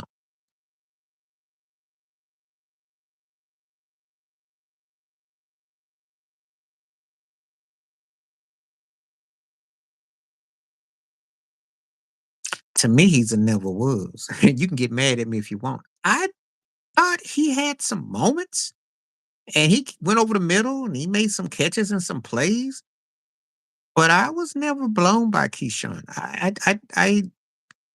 I thought Wayne Cabot, can't even say his name, show me a little bit more. I just was never blown by Keyshawn. I thought he had hype because he played for the Jets and he had a loud mouth. And he played tough and he talked tough, but I was never thank you. Thank you. I'm glad. Yeah. Yeah, I like this. I I know he came up with that book, but I mean, when we you mentioned the receivers that were out there at the time, right? Was he second tier? Because he sure as heck wasn't first tier. And then we go to the third tier slot. Uh, did I look at him as good as Terry Glenn or somebody? Say we start talking, man. I gotta remember what I'm gonna talk about with tears. But he ain't no Hall of Famer. He ain't nobody that I said he was tough to go over the middle. I'll give you that. But was he a guy that produced crazy stats? Was he as good as Ocho Cinco was? And if you say no, because Ocho's a broke TO, there you go. You know what, Ted? We could make a show of this. This is fun. I like this. But no, I don't see it. I don't see it. So he was a never was to me.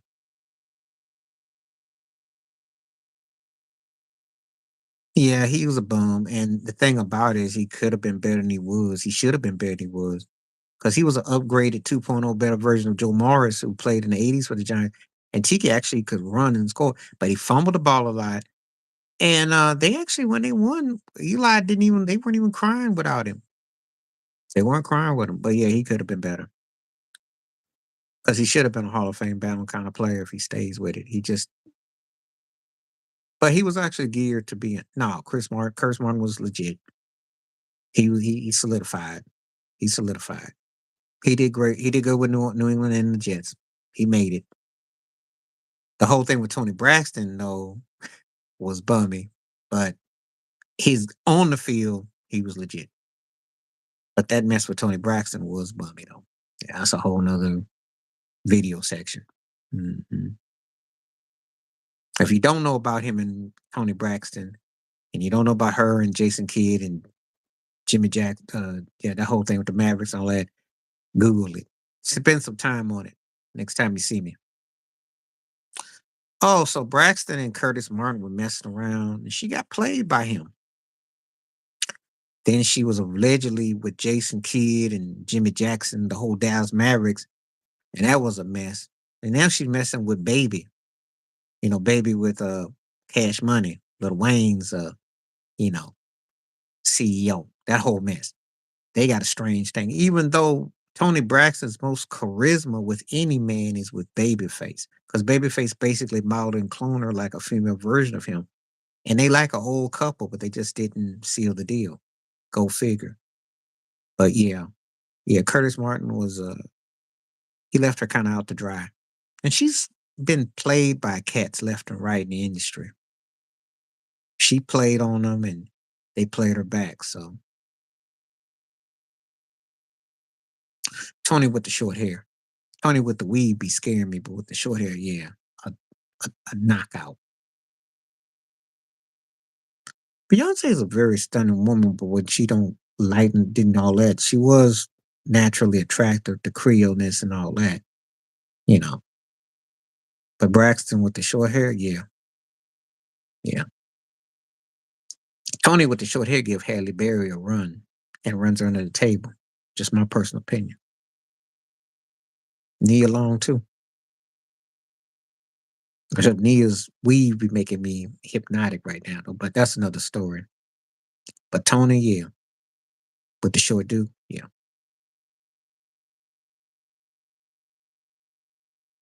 Hmm.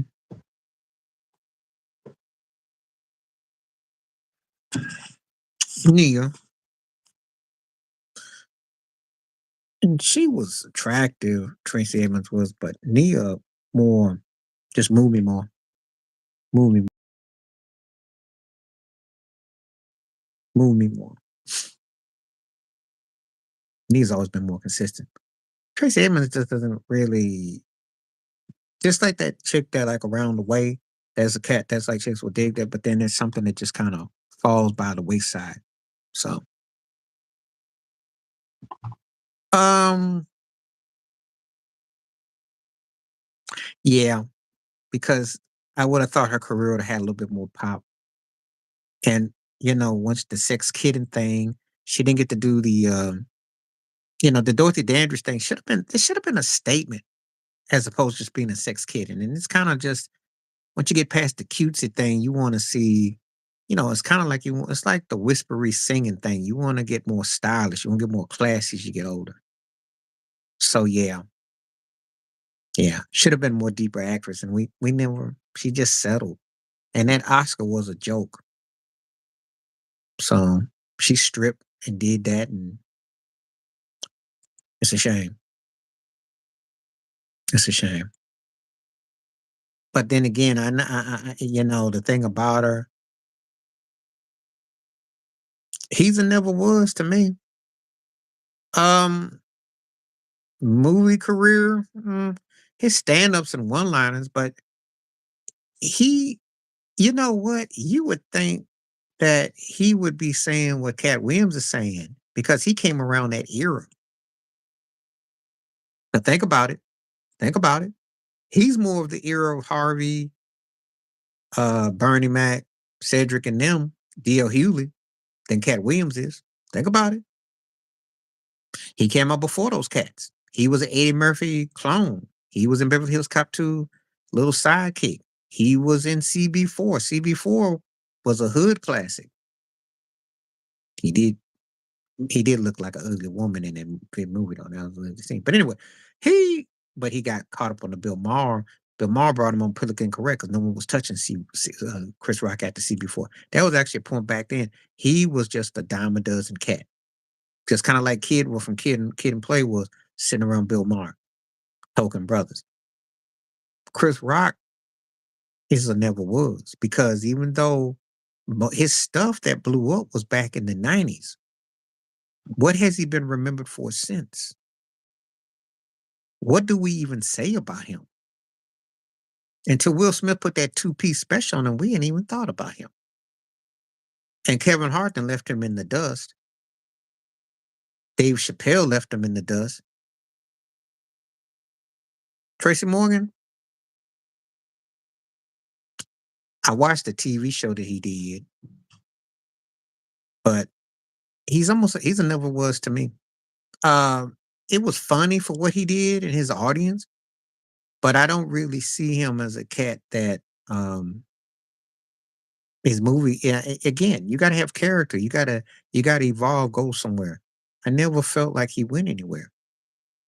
So tell me what's so memorable about his career? Because when I answer these questions and you ask about certain people, I want to know did they develop into something? See, at least I've been a bum. I'd say, okay, you kind of settle for this and you got screwed or something like this happened. But when I look at this body of work, he pretty much played the same character and he wasn't that strong in it because it didn't mean box office. It didn't mean more appeal. Yeah, I would say that because Jordan Peele could have gotten further. I couldn't see Tracy Morgan going nowhere. So you become a never was, you know. Again, I told you before, it's better to be a bum than it never was. At least if you're a bum, I could say I heard you had a moment. I know you're gonna say Tracy Morgan had kind of a moment. And I know Third Rock and Son had this stuff, but he didn't really. It's like Ari Spears. Ari Spears is a never was to me. He's had funny moments and lines and some things I like, but ain't nothing that I sat there and thought, oh well. Tyler Hero right now is a never was. And I say that as a Miami Heat fan because what has he really done? He says he should be paid more than Trey Young and some other people, but what has he really done? A second coming of what? He got some spring, but is he exactly going to make you forget Rex Chapman, a white boy that can have some hops? Well, what has he done? Is he better than Jimmy Butler? Is he better than Bam? Can he lead that team without those guys? Oh, I know it's going to catch you off guard because the Heat are my team, and I do root for my team. But what has he done? What has he done? Is he the kind of dude that trends? Is he going to be like Luca? He got inside outside game, but what has he done? Yeah, and it's not all his fault. When he came to Cleveland, LeBron be killing your career because he became a third spotter. He went from being a second guy. Kyrie was going to be the second guy. And then some nights, J.R. Smith. So he got dislodged. And mentally, we never did find that guy who was a beast in Minnesota. So he settled and he became a settler. Tyler Hero ain't never became a settler because Tyler Hero almost got traded. They were on the verge of letting him go. As a Heat fan, I know what Pat Riley was kind of like. If I could make a move, that was on the verge of trading this behind. So when you ask, were you shocked? Don't be shocked because let me tell you something. If they could trade Tyler Hero tomorrow for De'Aaron Fox or for Ant Edwards out of Minnesota, his butt would be packed. Okay, just so we on the same page. I'm gonna keep it 100. I never was.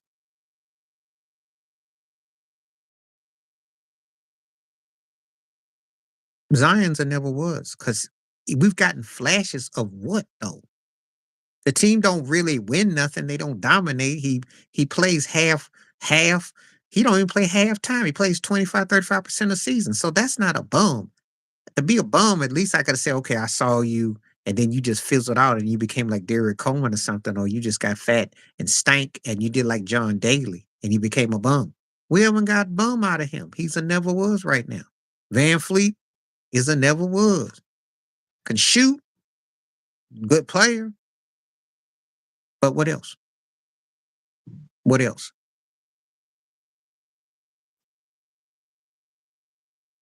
You got a young team in Houston and you playing near 500 ball. But what else you got? I don't see it. Yeah, AD's a bum.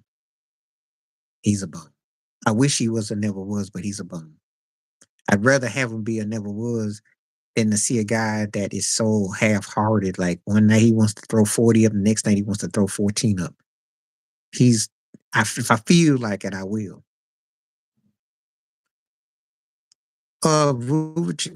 He's a never was. That, him and Zach Levine, that's why they teammates, just like DeRozan. I'm not impressed by them guys. Billy Donovan, that's never was to me. The Bulls never was. You got everybody's never was. Guys who look like they could have been, no identity. Yeah, because he should be better than he is. He too inconsistent for my liking. He's on that. If I feel like it, I will. Those are bum behavior. See, there's a difference. If you're a bum, I can say, okay, but you never was. And you playing, struggling just to be an average team, and there's really not that, and you lose, and you don't take no pride, and you just get beat down. You never was. AD's a bum. Miles Turner's a bum. I seen something there. I know I still shook y'all up about Tyler Hero, but think about it. He basically like Brett Bones Berry Remember Bones Brett Berry, who scored some points on the slam dunk contest, but he was a never was to me. I never saw the hype with his game. He just played for the right team and he was covered, but he would have never blown up. Porzingis is a never was. I know he was a good draft pick for the Knicks and Phil Jackson, what they did, but really, he's now with how many teams? And he's not even, he's the token third wheel after Tatum and Brown, but I'm not so sure that was he really that much better than Al Horford. We're going to see what it means in the big picture for a guy who was supposed to be a first tier wheel, got demoted, got mad in Dallas when he had to back up Luca. How many wheels is he going to ride on? He's a never was to me. Marcus Smart is a never was. Broke Ron Artest Meta World Peace. And where is he now? They shipped his butt to Spain, left for dead. And he was supposed to give character to Tatum and Brown. How'd that turn out? Never was. See how I did that? Think about it.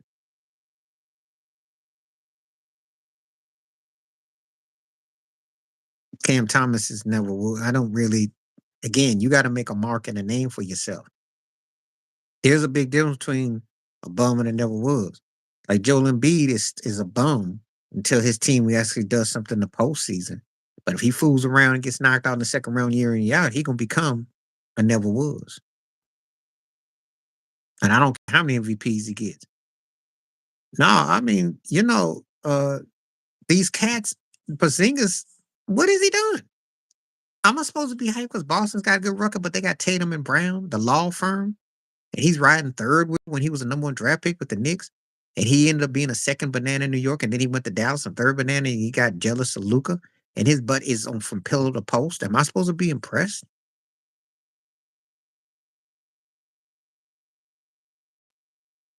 Trey Young's it never was.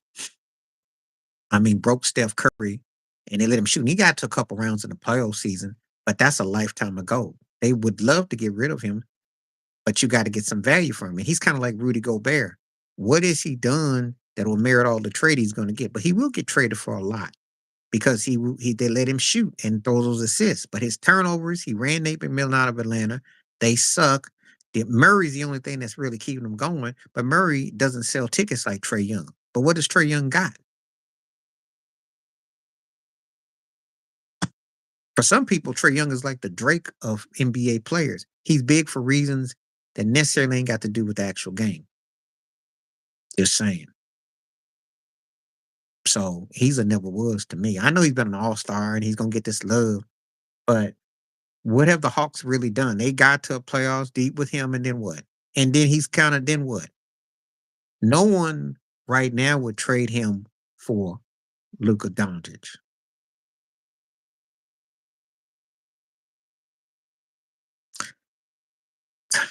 You know what I'm gonna say about Michael Parsons because I did a video about him and it got quite a bit of numbers.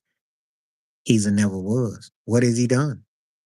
The vaunted Dallas Cowboys defense still gave up almost 35 points to Green Bay to Jordan Love.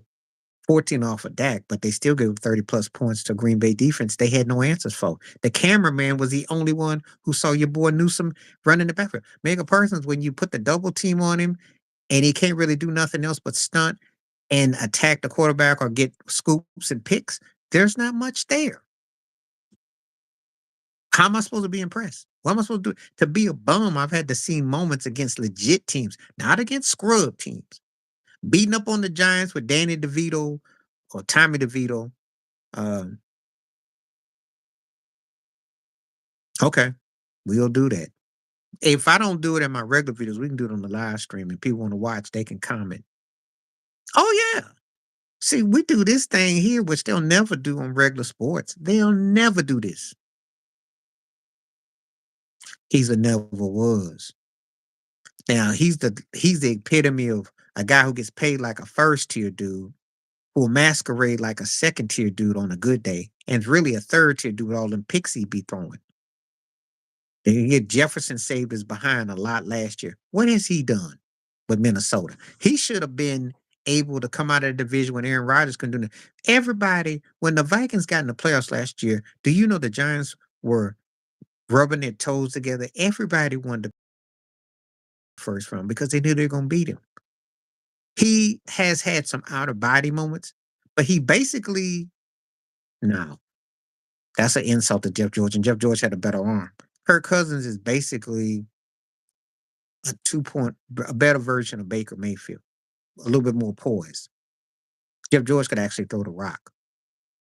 Kirk Cousins just throws the. Jeff George's problem. Jeff George was like Jake Cutler, a cat that thought he was more talented than he was, and too big for his own britches and his own head. His ego was bigger, and he didn't want to listen. That's what he was. Kirk Cousins is a bum. He's a bum, but his actual game, um, Kirk Cousins never was. I'm not impressed, but he's smart. He might be the smartest quarterback I've ever seen because Washington paid him crazy, Minnesota paid him crazy. Somebody else gonna pay him crazy, but they don't even know if he merits it because he just doesn't deliver. George was a bum because he could have been so much. Thank you, Wilbur. Wilbur, don't getting that. He was a bum. Could have been way better than he was. Should have been way better. Just like Jay Cutler. Should have been way better. And I want to say Jake Plummer too. All them cats that could play the NFL. You remember when they used to have the NFL throw the football through the fire to the through the tire and the hole, and they, you know, guy had crazy skills, but just had that attitude that I'm better than you, and that's all.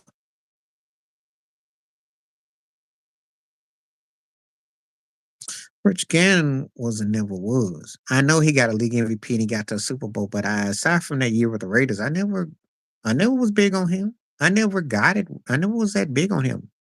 To me, he was a mediocre quarterback who got in the right system at the right time. And I want to see he should be checking up for steroids because I never thought he was that memorable. I never got it. I never got it. No, he was good. He didn't have the right support system. He didn't have the right head coach, and he never had a receiver. He didn't get Steve Smith, and he didn't get the right head coach to coach his offensive skill set because we got deprived of what he could have gone. I mean, when you're a league MVP and you're only a one loss team and went to Super Bowl runner up, that's not a bum. That's not a bum. Now he got shortchanged. We'll never know. You know, and if he was white, he'd be a Hall of Famer and he'd still be a backup somewhere. We'll never know because that's a question mark. But I wouldn't call him no bum because he did wonders in Carolina. He did wonders. He was a never was. He's the white boy that because of safety and they hyped him up. And I remember the wife and all that. I remember that. And he was kind of like, the white boy that was covering for a moment. And because he played for the Giants and he had a moment. But he wasn't that deep. It wasn't like I sat around thinking, oh, how great he was or nothing like that. So I'm going to say it never was. I don't think it was going to get no better than what it was. I never felt that way about him like that. Decent. And he had some moments, but he played in the right market. He was, Kerry Collins, bigot, trash, spiteful, bum. Could have been better. Took that Giants team to a Super Bowl and was good with Carolina. Could have been better. And he won in white boys that they wanted to put him on TV, but because he just, could have been better. Woulda, coulda, shoulda.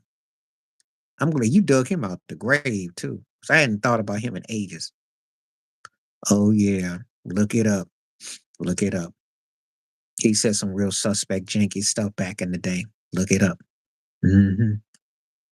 But that white boy had an arm on him. I mean, he was good. He just had that Jay Cutler face and that kind of white supremacist look like not around do a child. But yeah,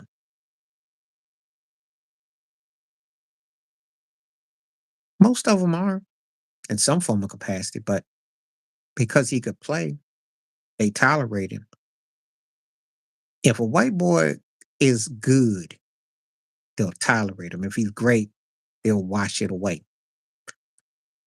Remember that. If he's good, they'll tolerate him. And if he's great, they'll wash it away. I ain't stutter.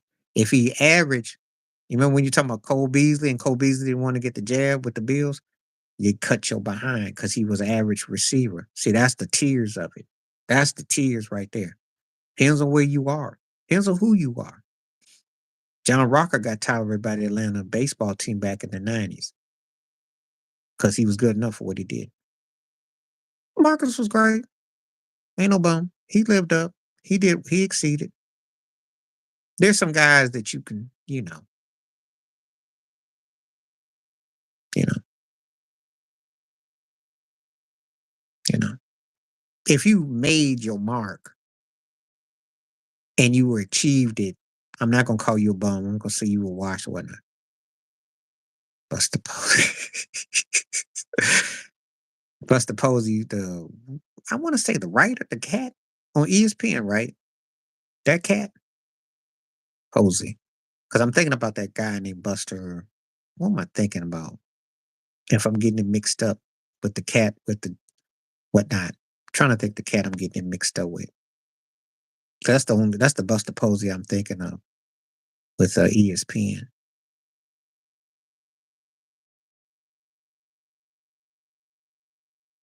I can't really say because again, I don't think of him high or low. Yeah, I don't think about him high or low. Uh, Again, catchers will get most of them will get some kind, unless we're talking legendary. Now, you mentioned legendary catchers, I give you my take. But again, it depends on how deep he got. And it was good. I say good, you know. When I talk about certain people though that I'm gonna go in on. But, you know, he benefited from Barry Bonds. I'll say I'll say a bum because without Barry Bonds, I don't know. He talked a lot of yang, and I don't think he got all of it out of him. So he could have been better. He definitely benefited from Bonds. Never was because as good as he was, it didn't duplicate itself enough times. Whereas Jeff Kent did get MVP, and Kent had a presence, and they were on a World Series team, and they should have won that World Series. I can't really say Soriano. Soriano was good, but it's also like a never was though. It didn't really manifest. So that's difference. There's difference. And I know it's kind of hard to digest that when I say that because, but again, the different kind of ways that you hold guys to different standards. So baseball ain't all the same for everybody.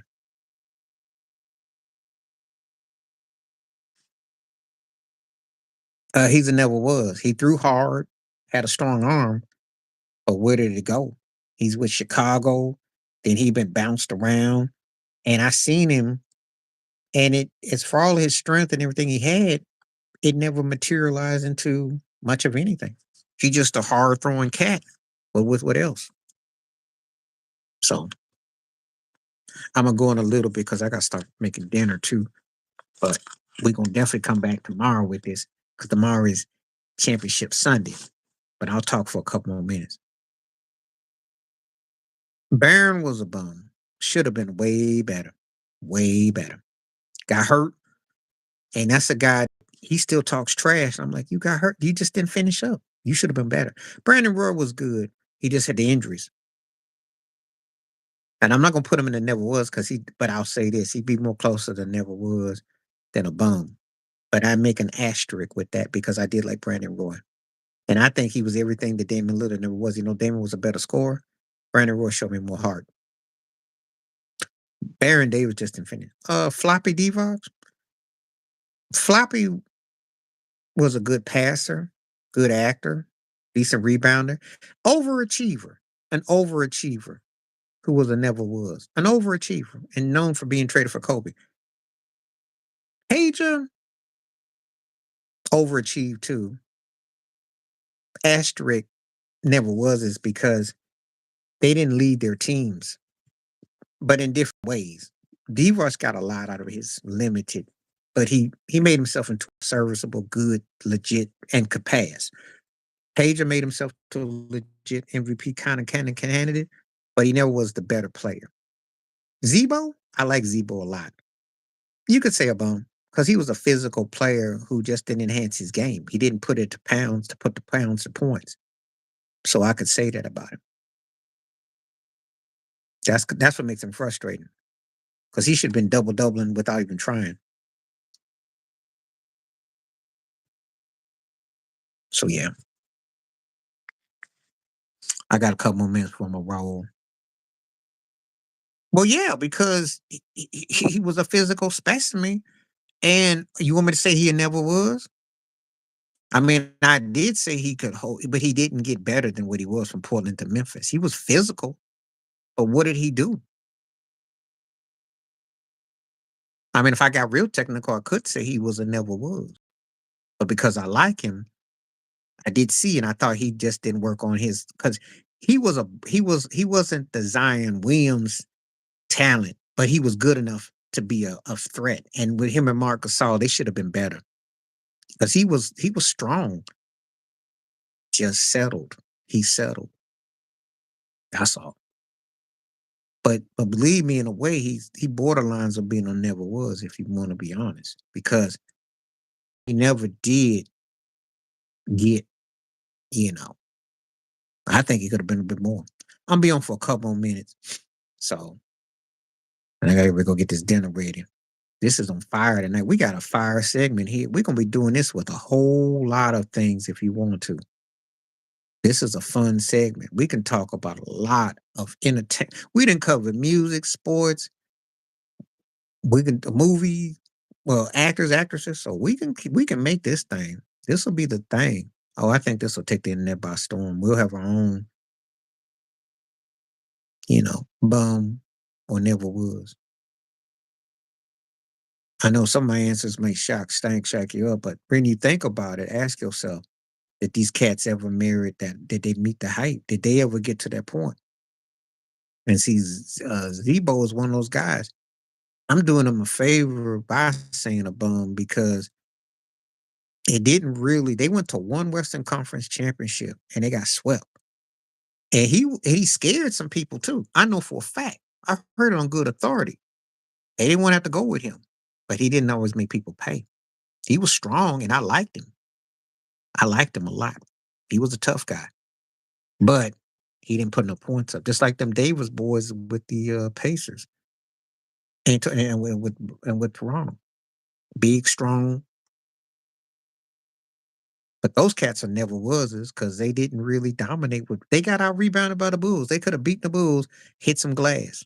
So that's all. Anyway, we're gonna do this again. I enjoyed this. This was off the chain. Appreciate you both coming through. We're gonna keep doing this. We got a segment here that is gonna be. I gotta copyright this because I don't want nobody to steal it, but they're gonna be on it. They're gonna be watching. And you'd rather be called a bum than a never was. Or an asterisk. Because that's how I look at Vlade Divac. He's an asterisk, never was. Pager, asterisk. I have to give different categories because he did get MVP. He was good, but we don't know where they could have led. But I hold these guys in different regards though. So, but yeah, bum, they, yeah, yeah. Because I mean, should have been more. Anyway, call it a day. So it's good doing the thing. We'll be back, God willing, another day. We will definitely do more talking.